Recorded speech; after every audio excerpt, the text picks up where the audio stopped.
ಹರೇ ಕೃಷ್ಣ. ಹೇಗಿದ್ದೀರ ಎಲ್ಲರೂ? ಇದು ನನ್ನ ಎವ್ರಿ ಥರ್ಸ್ಡೇ ರೊಟೀನ್. ಈ ರಾಯರ ಮಠ ನಮ್ಮ ಚನ್ನಗಿರಿಲೇ ಇದೆ.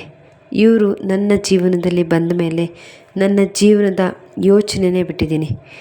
ಪಾಸ್ಟ್ ಬಗ್ಗೆ ಆಗಲಿ ಫ್ಯೂಚರ್ ಬಗ್ಗೆ ಆಗಲಿ ತಲೆನೇ ಕೆಡಿಸ್ಕೊಳ್ಳಲ್ಲ. ಎಲ್ಲದನ್ನು ರಾಯರ ಪಾದಕ್ಕೆ ಹಾಕಿ ನೆಮ್ಮದಿಯಾಗಿದ್ದೀನಿ. ರಾಯರ ಹತ್ರ ಪ್ರತಿ ಸರಿ ಕೇಳೋದೊಂದೇ, ಹಾಲಲ್ಲಾದರೂ ಹಾಕು, ನೀರಲ್ಲಾದರೂ ಹಾಕು, ನಿಮ್ಮ ನಾಮಸ್ಮರಣೆ ಮಾತ್ರ ನನಗೆ ಸಾಕು ಅಂತ.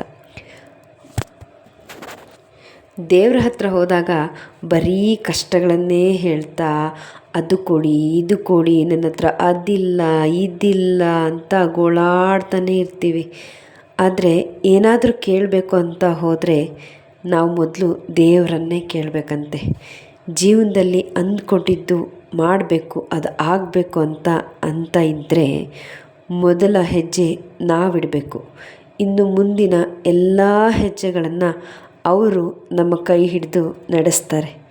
ಇದಕ್ಕೆಲ್ಲ ಇರಬೇಕಾದದ್ದು ಒಂದೇ, ನಂಬಿಕೆ. ನನ್ನ ನಂಬಿಕೆ ರಾಯರಿದ್ದಾರೆ ಅಷ್ಟೇ. ಅಲ್ಲಿಂದ ಪೂಜೆ ಎಲ್ಲ ಮುಗಿಸ್ಕೊಂಡು ಅತ್ತೆ ಮನೆ ಕಡೆ ಹೊರಟ್ವಿ. ಇವತ್ತು ನಮ್ಮ ಮಾವ ಅವ್ರದ್ದು ವರ್ಷದ ಪೂಜೆ. ಎಲ್ಲರೂ ಸೇರಿದ್ರು.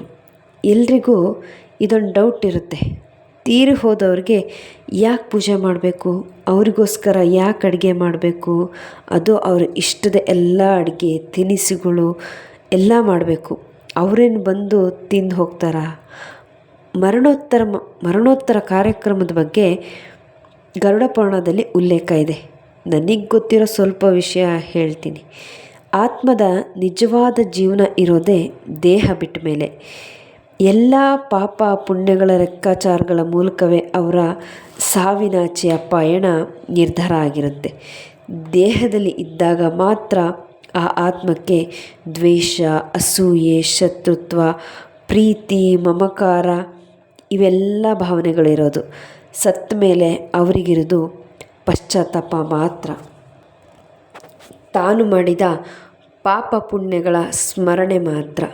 ಅವರ ಪಯಣದ ಜವಾಬ್ದಾರಿ ಅವ್ರದ್ದಾದರೆ ನಮ್ಮ ಕರ್ತವ್ಯಗಳು ಸುಮಾರಿವೆ. ಅತಿ ಪ್ರೀತಿ ಮಾಡುವ ಆತ್ಮ ಅಥವಾ ದ್ವೇಷ ಮಾಡೋ ಆತ್ಮ ಯಾವುದೇ ಆಗಿರಲಿ, ಅದು ಬಿಟ್ಟು ಹೋದರೆ ಅವರನ್ನು ನೆನೆದು ಅಳೋದಾಗಲಿ, ಕೊರಗೋದಾಗಲಿ ಅಥವಾ ದ್ವೇಷ ಮಾಡೋದಾಗಲಿ ಯಾವುದನ್ನು ಮಾಡಿಕೊಡ್ದು. ಅವರನ್ನು ನಾವು ಅತ್ಯಂತ ಗೌರವದಿಂದ ಎಲ್ಲ ವಿಧಿವಿಧಾನದಿಂದ ಬೀಳ್ಕೊಡ್ಬೇಕು. ಹಾಗೆ ಅವರು ಮಾಡಿರೋ ಎಲ್ಲ ಒಳ್ಳೆಯ ಕೆಲಸಗಳಿಗೆ, ನಮಗೆ ಬಿಟ್ಟೋದಂಥ ಜೀವನಕ್ಕೆ ಧನ್ಯವಾದ ಹೇಳಬೇಕು.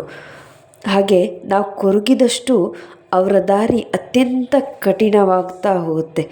ಇನ್ನು ನಾವು ಅವರಿಗಾಗಿ ಮಾಡುವಂತಹ ಪಿಂಡ ಪ್ರದಾನ, ಅವರಿಗೆ ಇಷ್ಟವಾದ ತಿನಿಸುಗಳು, ಹಾಗೆ ಇವು ಖಂಡಿತ ಅವ್ರಿಗೆ ಮುಟ್ಟುತ್ತೆ.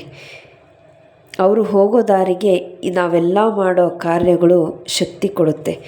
ಮರಣದ 3ನೇ ದಿನ, 12ನೇ ದಿನ ಹಾಗೂ ತಿಂಗಳಿಗೆ, ವರ್ಷಕ್ಕೆ ಒಮ್ಮೆ ಅವರಿಗೆ ಪಿಂಡ ಪ್ರದಾನ ಮಾಡೋದು ತುಂಬ ಮುಖ್ಯ. ಇದು ಮನೆಗೆ ತುಂಬ ಶ್ರೇಯಸ್ಕರ. ದೇವರುಗಳ ಜೊತೆಗೆ ಹಿರಿಯರ ಆಶೀರ್ವಾದ, ಆರೈಕೆ ನಮಗೆ ತುಂಬ ಮುಖ್ಯ.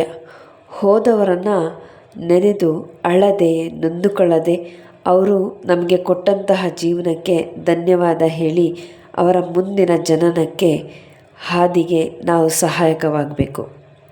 ಕೃಷ್ಣಾರ್ಪಣಮಸ್ತು.